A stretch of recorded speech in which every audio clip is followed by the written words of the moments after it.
Welcome to help screen. If you want to type in color on Discord, first is you could check the codes in the description down below, and you must understand that this will only work on the Discord application or in the browser, and this might not work on the mobile application.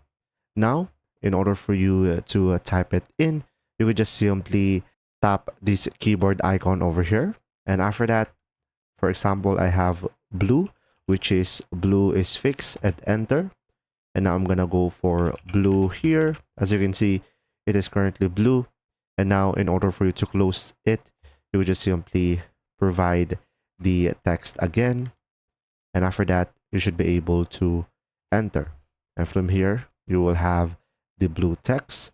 And for red, you go for the key again. And I'm gonna go for ML, which is the red code. And after that, I'm gonna go for subscribe now. And from here, we should have a red icon.